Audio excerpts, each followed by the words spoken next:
శ్రీమాత్రే నమ. జయ గురు దత్తాత్రేయ నమ.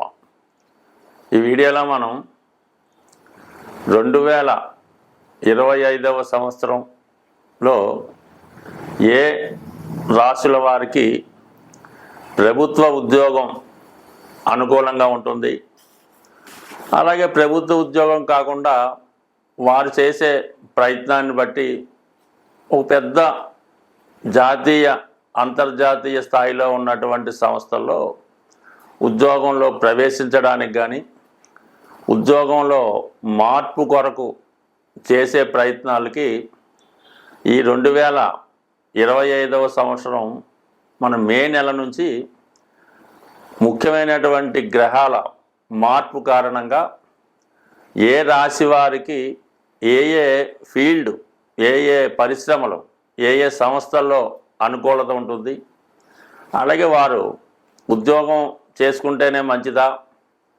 లేదంటే వ్యాపారంలోకి మారితే ఇంకా ఇంప్రూవ్మెంట్ సాధించవచ్చా, మరి కొందరైతే 2 రకాలుగా చేసుకుంటే ఏ విధంగా ఉంటుంది అన్న విషయానికి ముఖ్యంగా ఎవరికైనా వారి జీవితంలో పైకి రావాలంటే ఒకటి వారు ప్రయత్నం ఉండాలి, అలాగే వారికి తగు విధమైన అర్హత, వారికి ఏ స్థాయిలో ఆ స్థాయిని బట్టి మనం చేసుకుంటే ఆ ప్రయత్నం ముందుకెళ్తుంది తప్ప మన స్థాయిని మించి చేసే ప్రయత్నాలు కూడా చాలా వరకు అత్యాశకు వెళ్ళినట్టు అవుతుంటాయి. కాబట్టి దానివల్ల కూడా ఉపయోగం ఉండదు.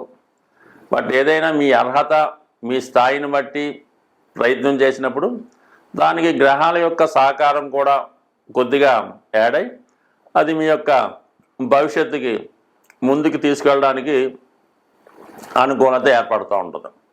అలాగే మనం ఏదన్నా ఒక వ్యాపారం చేయాలి అనుకున్నప్పుడు వరుసగా వస్తున్నటువంటి ఆ జాతకుడి యొక్క దశలు, అంతర్దశలు, ఈ గోచారంలో ఈ మధ్యలో ఏలినాడు శని, అష్టమ శని రాకుండా కంటిన్యూగా కనీసం ఒక 10 సంవత్సరాలైనా ఒక మంచి పీరియడ్ ఉంటే ఆ జాతకుడు ఆ ఫీల్డ్లో నిలదొక్కుని దాంట్లో ధనం, నేము సంపాదించడానికి అనుకూలత ఉంటుంది.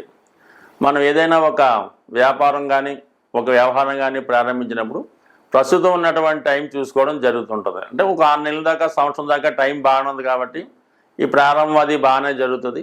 ఆ సంవత్సరం 6 నెలలు దాటిన తర్వాత నెమ్మదిగా మరి ఆ బ్యాడ్ పీరియడ్ స్టార్ట్ అయినప్పుడు మొత్తం క్లోజ్ అవ్వడం కూడా జరిగి చివరికి అప్పులు మిగిలే అవకాశం ఉంటుంది. కాబట్టి ఏదైనా ఉద్యోగంలో ప్రవేశించడానికి రాబోయే దశలతో పెద్దగా ఫలితం అక్కర్లేదు. రాబోయే దశ బాగున్నా బాగుపోయినా ఉద్యోగంలో ప్రవేశించాక అది ఉద్యోగంలో ఒడిదుడుకులు ఎదుర్కొన్నా అది కంటిన్యూగా అవ్వడం జరుగుతుంటుంది. అంటే ప్రభుత్వ ఉద్యోగం అయినప్పుడు, మళ్ళీ ప్రైవేట్ ఉద్యోగం అయినా కాబట్టి కొంత ఆటుపోట్లు ఉంటాయి. బట్ ఏదైనా ఉద్యోగంలో ప్రవేశించాలనుకున్న వాళ్ళకి రాబోయే పీరియడ్ అంతా బాగలేకపోయినా ఇప్పుడున్న పీరియడ్ బాగుంటే అతను ఉద్యోగంలో సక్సెస్ అవ్వడానికి అవకాశం ఉంటుంది. అదే వ్యాపారానికి అలా కాదు, ఇప్పుడు పీరియడ్ బాగుండాలి, రాబోయే పీరియడ్ బాగుండాలి, ఆ తర్వాత రాబోయే పీరియడ్ బాగుంటేనే వ్యాపార పరంగా సక్సెస్ అయ్యే అవకాశం ఉంటుంది. కాబట్టి ఇన్ని రకాలుగా ఆలోచించి అధిక మొత్తంలో పెట్టుబడి పెట్టేవాడు ఇవన్నీ ఆలోచించవలసి ఉంటుంది. పెట్టుబడి లేకుండా ఏదో రియల్ ఎస్టేట్ లాంటిదో ఏదో చేసుకుంటే దానికి పెద్దగా ఆలోచించక్కర్లేదు. కేవలం కష్టపడితే చాలు, అదృష్టం ఉంటే అదే కలిసి వస్తుంది. స్వస్తి. అంటే ఇది ఇంట్రడక్షన్. ఈ వీడియోలో మనం వృషభ రాశి వారికి ఉద్యోగ అవకాశాలు పరిశీలించినప్పుడు అన్ని రాశుల కన్నా ఈ రాశి వారికి ఇప్పుడు అద్భుతమైనటువంటి సమయం నడుస్తుంది. వృత్తికారకుడు, ఈ రాశికి యోగకారకుడు అయినటువంటి శని భగవానుడు లాభస్థానంలో సంచరించడం జరుగుతుంది. శని ఎప్పుడు కూడా వారి యొక్క జాతకాన్ని బట్టి ముందుగా కఠినమైనటువంటి పరీక్షలకి గురి చేయడం జరుగుతుంటుంది. అంటే ఒకరి దగ్గర సబార్డినేట్గా ట్రైనింగ్ అయి చాలా వరకు కష్టపడి తర్వాత స్వతంత్రంగా జీవనోపాధి ప్రారంభించుకోవడానికి ఏదైనా అది వృత్తి అవ్వచ్చు, ఉద్యోగం అవ్వచ్చు, వ్యాపారం అవ్వచ్చు, ఏదైనా సరే జాతకుడికి ద్వితీయ భాగంలో కలిసి రావడం జరుగుతుంది. సుమారుగా 36 సంవత్సరాల వరకు అటు ఇటుగా జీవితం నడిచి దాని తర్వాత బ్రహ్మాండంగా మళ్ళా ఇంకొక 36 సంవత్సరాల పాటు అభివృద్ధి రావడం జరుగుతుంది. ఈ రాశి వారికి, వృషభ రాశి వారికి అదృష్టవశాత్తు ఇది ఆర్థికపరమైనటువంటి రాశి, అంటే సహజ రాశి చక్రంలో ధనస్థానం అవటం వల్ల ఈ రాశిలోనే భూములు, అలాగే లిక్విడ్ క్యాషు, గోల్డ్ అన్నీ రాశిలోనే ఉంటాయి. సహజంగా ఈ రాశిలో జన్మించిన వారు ఆర్థికంగా స్థిరపడినటువంటి కుటుంబంలో జన్మించడం జరుగుతూ ఉండదు. అటువంటి వీటికి శని యోగకారకుడుగా లాభస్థాన సంచారం వల్ల ఏమవుతుందంటే, మరి వీళ్ళకి ఉద్యోగ ప్రయత్నాలు చేస్తున్న వారికి ఎస్పెషల్లీ శని ఎప్పుడు కూడా కష్టపడడానికే ప్రాధాన్యత ఇస్తాడు. అందువల్ల ఎవరైతే ఉద్యోగం కొరకు ప్రయత్నం చేస్తున్నారో వారికి ఎక్కువగా బ్యాంకింగ్ అండ్ ఫైనాన్స్ రంగంలోను, సాఫ్ట్వేర్ రంగంలోను, సినిమా ఇండస్ట్రీలోను ప్రవేశానికి అనుకూలంగా ఉంటుంది.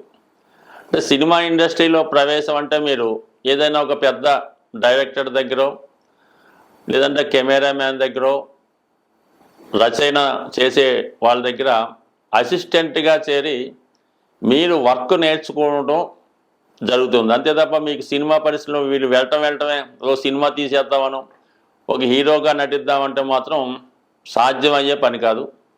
ముందు మీరు సబార్డినేట్గా నేర్చుకుంటే ఇది మీకు సినిమా పరిశ్రమ వర్కౌట్ అవుతుంది.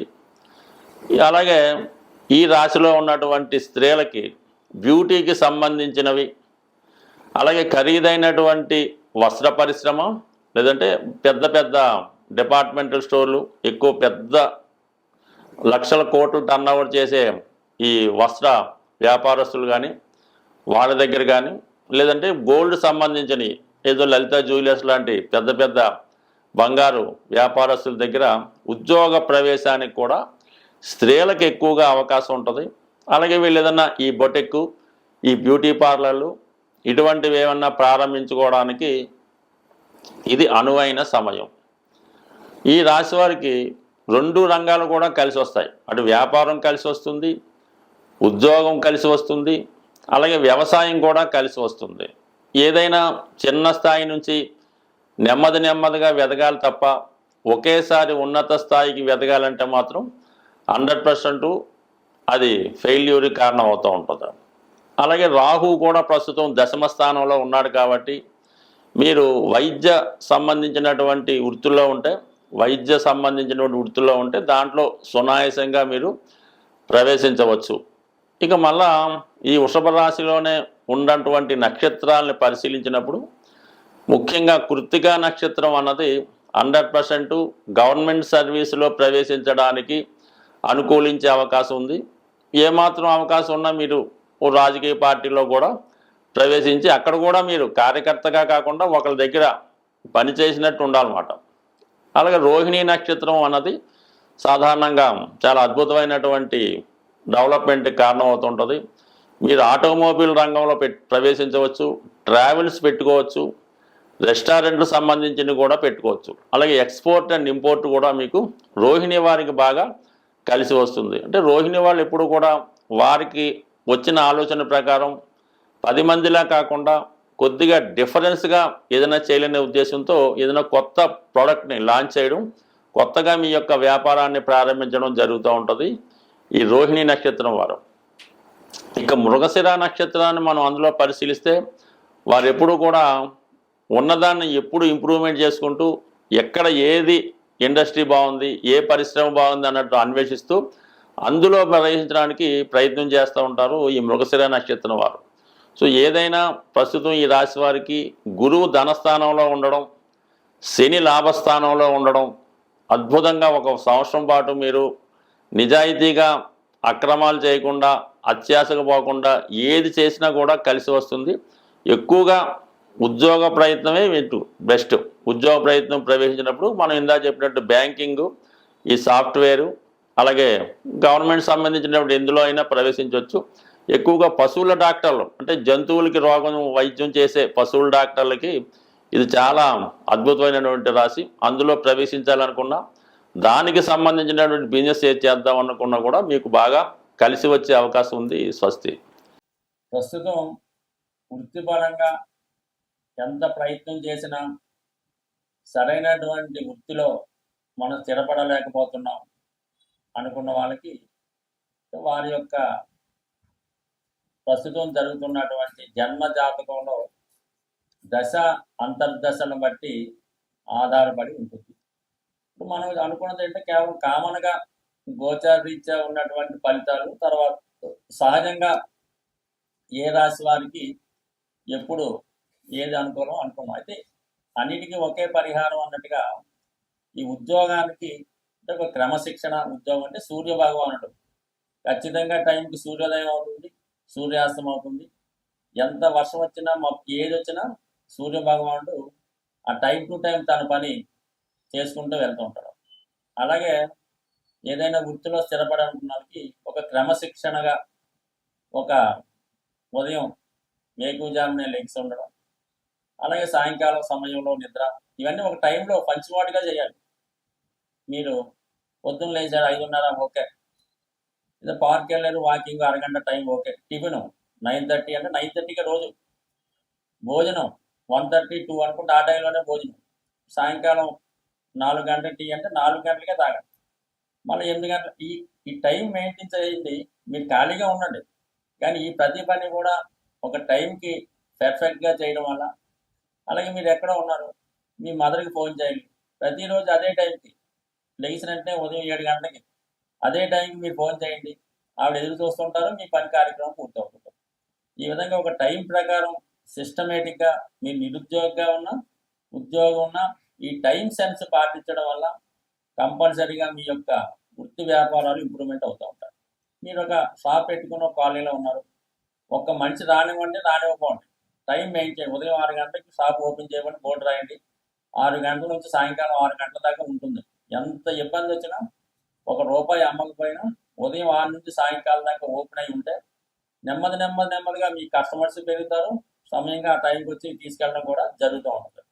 అదే ఒకరోజు 10 గంటలకి, ఒకరోజు సాయంకాలం 4 గంటలకు క్లోజ్ చేయడం, వర్షం వచ్చిందని సెలవు ఇవ్వడం, ఈ విధంగా చేయడం వల్ల మీ కస్టమర్ మీ దగ్గర రాడు, ఎక్కడో అక్కడ బయట నుంచి కొనుక్కొని మీరు ఉంటారో తెలియదు కాబట్టి వాడు ముందు ఏర్పాటుతోనే రావడం జరుగుతుంటుంది. కాబట్టి వ్యాపారం అయినా ఉద్యోగం అయినా క్రమశిక్షణ టైం మెయింటైన్ చేయండి. ఇదే దైవారాధన లాంటిది. Work is worship, duty is God అన్నట్టుగా మీరు ప్రవర్తిస్తే 100% ఉద్యోగం అయినా వ్యాపారం అయినా సక్సెస్ అవుతారు.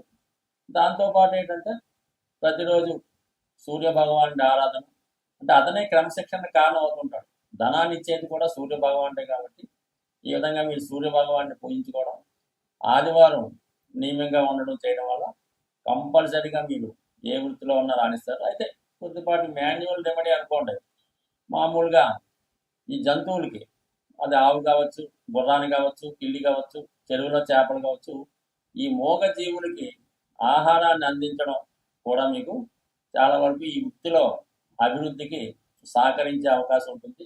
ఈ విధంగా చిన్న రెమెడీస్ ఎక్కువగా ఈ డ్రై ఫ్రూట్స్ ఉంటాయి కదా, ఎండు ద్రాక్ష, ఎండు ఖర్జూరం లాంటివి ఏదో ఒక మీకు అనుకూలమైన రోజు ఎక్కడ ఉన్నటువంటి మరి సాధువులు లాంటి వాళ్ళకి ఈ డ్రై ఫ్రూట్స్ పంచిపెట్టడం వల్ల చిన్న వృత్తిపరమైనటువంటి చికాకులు, అంటే ఏదన్నా ప్రతిదానికి ఒక రెమెడీ ఒక సమస్య ఉంటుంది. అయితే మనం ఆ ప్రయత్నం చేస్తూ ఈ పరిహారాలను కూడా చేసుకోవడం వల్ల మరి భగవంతుని యొక్క అనుగ్రహంతో ఉపాధిలో స్థిరత్వం వచ్చే అవకాశం ఉంటుంది. స్వస్తి.